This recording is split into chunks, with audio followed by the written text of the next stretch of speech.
दोस्तों, आज इस कहानी में हम यह जानेंगे कि आलस क्या होता है और यह कैसे पैदा होता है और इसे खत्म किया जा सकता है या नहीं।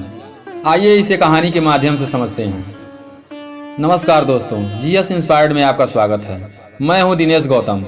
कहानी शुरू करने से पहले हमारे चैनल को सब्सक्राइब कर दें और बेल आइकन दबाना ना भूलें ताकि अगली वीडियो का नोटिफिकेशन आपको मिलता रहे। चलिए कहानी शुरू करते हैं। एक बहुत ही आलसी व्यक्ति भगवान बुद्ध से कहता है, महात्मा, मैं अपने आलस्य के कारण अपने जीवन में कुछ भी नहीं कर पा रहा हूँ। अगर मैं कुछ करना भी चाहता हूँ, यह आलस हमें दबाए रखता है। अगर इसका समाधान आपके पास है तो हमें बताइए, क्योंकि आलस के कारण मैं अपने जीवन में बहुत दुखी हूँ। भगवान बुद्ध पूछते हैं, क्या तुम्हें विश्वास है कि तुम्हारे अंदर आलस है? वह व्यक्ति कहता है, हे तथागत, मैं क्या, हमारे घर वाले, यहाँ तक कि पूरा गांव कहता है कि मैं एक आलसी व्यक्ति हूँ। तथागत बुद्ध कहते हैं, क्या तुम्हारे पास इस आलस्य का कोई प्रमाण है कि तुम आलसी हो?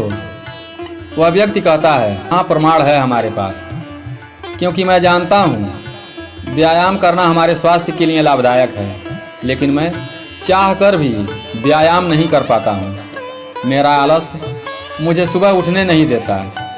मैं बहुत देर तक सोता रहता हूँ।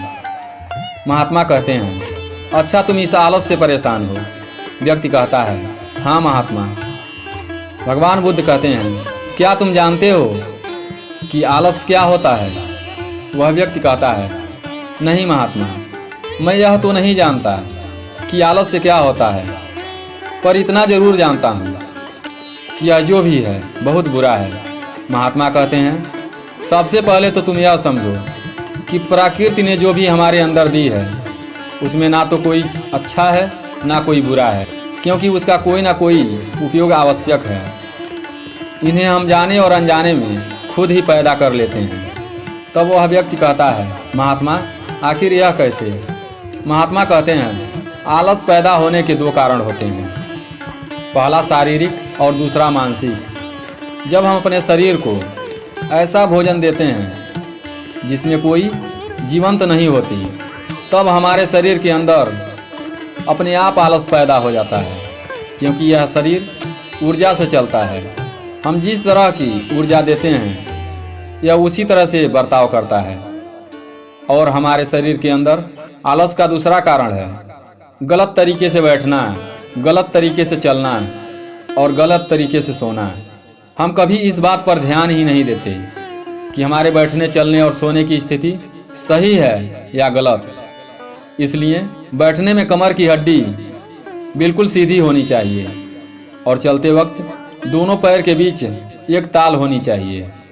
और शरीर के आलस का तीसरा कारण है सुबह जल्दी ना उठना।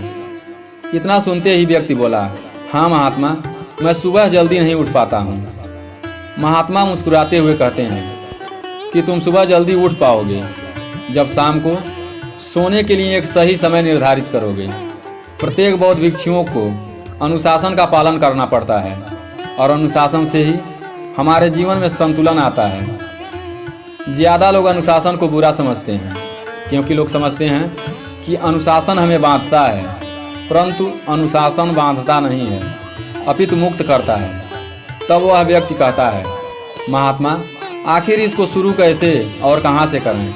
सही तरीके से लेटने से, भोजन करने से, चलने से या व्यायाम करने से? महात्मा कहते हैं, शुरुआत अभी से करो। जो भी तुम कर रहे हो शुरुआत वहीं से करो। पहले तुम मन के स्तर से आलस को समझो। वैसे ज़्यादातर परिस्थितियों में मन शरीर के कारण आलस पैदा करता है। मानसिक क्लेशों का पहला कारण है हमारे पुराने गलत विश्वास। हमें लगता है कि हम पहली बार नहीं कर पाए थे, अब इस बार भी नहीं कर पाएंगे, परंतु हम यह नहीं देखते कि इस बार पहली बार से बहुत अंतर है। हम मानसिक तौर पर अब वह नहीं हैं जो पहले थे। अब सब कुछ बदल चुका है। जब हम अपने आप को काबिल नहीं समझते तब आलस हम पर हावी हो जाता है। दूसरा कारण है छोटी सोच वाले और आलसी लोगों का साथ देना। आलस हमारे भीतर नहीं होता है, परंतु दूसरों को देखकर आलस हमारे भीतर आ जाता है।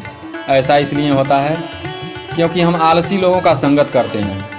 वह व्यक्ति कहता है, महात्मा आप यह सत्य कह रहे हैं, क्योंकि इस बात को हमने भी अनुभव किया है।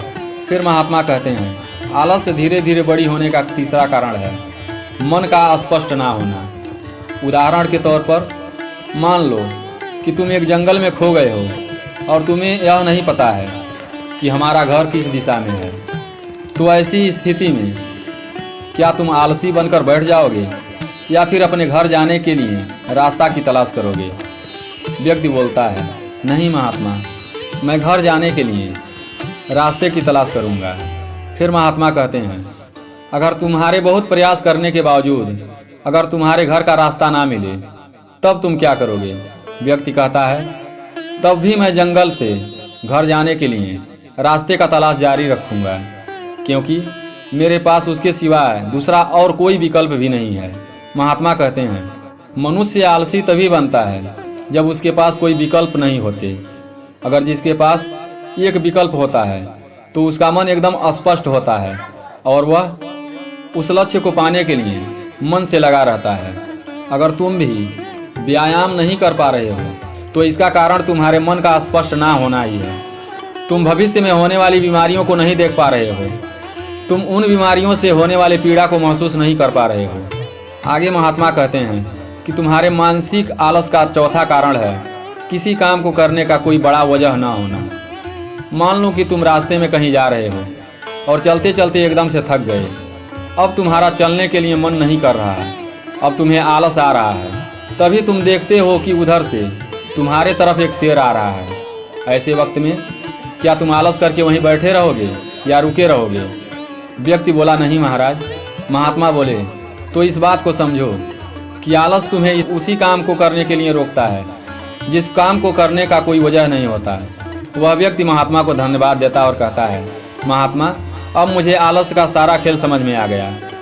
महात्मा कहते हैं, तुम एक बात ध्यान से समझो, जहाँ अस्पष्टता है और कुछ करने की बड़ी वजह है तो वहाँ पर आलस्य कभी हो ही नहीं सकता है। दोस्तों, अगर कहानी पसंद आई हो तो कमेंट में ज़रूर बताएं। फिर मिलते हैं अगले वीडियो में। तब तक के लिए अपना ख्याल रखें। वीडियो लास्ट तक देखने के लिए धन्यवाद।